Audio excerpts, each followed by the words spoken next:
Tuesday, September 11th of 2001, nearly 3,000 innocent people fell victim to the disastrous event. 19 hijackers were on board with a plan that marked the biggest terrorist attack that's ever happened on American soil. The main plan consisted of hijacking a plane that would bring down both World Trade Center to the ground.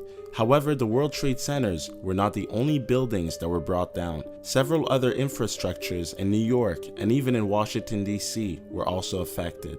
Every single lives that were lost was precious. Number 5.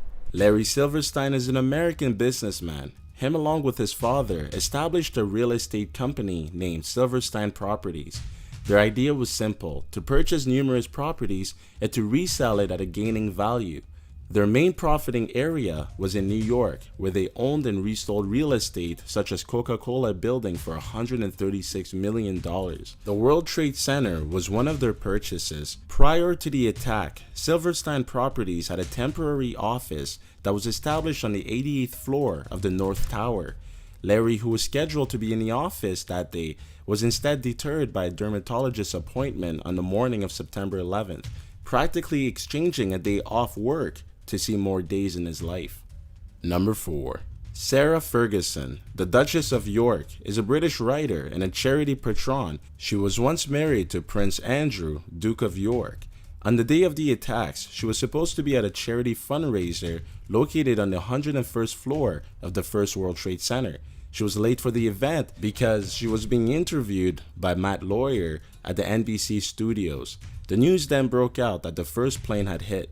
Luckily, none of her charity colleagues got trapped in the building, but nearly 700 employees that provided the building space for the event unfortunately died. Number 3. Mark Wahlberg is majorly known for his acting roles in Four Brothers, The Italian Job, Ted, and numerous box office killers. Imagine watching those movies without him playing those roles. Hard to imagine, isn't it? Mark had planned to travel to Los Angeles on Flight 11, which is the plane that was hijacked by the terrorists.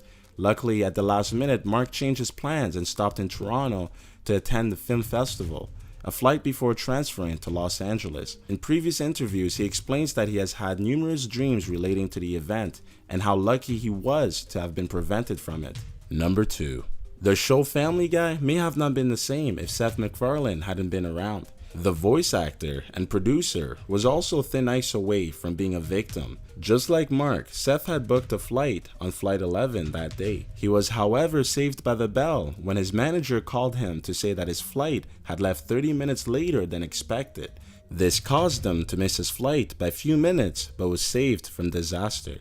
Number 1. Rob Lowe is a famous American actor who appeared in several big movies such as The Outsiders, Austin Powers, and Oxford Blues. 10 days before 9/11, Rob was departing from Washington's Dulles Airport. In a 2011 interview with Piers Morgan's, he explains that it was like any other regular day. I was embarking a very small packed airplane. A year after the deadly attack, Rob Lowe had received a mail from the Attorneys General. To his surprise, the letter read that he was to be the public defender for one of the hijackers. What he hadn't known was that the plane he had taken a year back passed a terrorist responsible for 9/11, and that exact plane, which was Flight 93, was the very same one that went down on the field of Schenkville, Pennsylvania on September 11, 2001. The day Rob had shared the plane with the hijackers was the day they were testing out their run. Rest in peace to all the victims, and let us be respectful in the comments section below.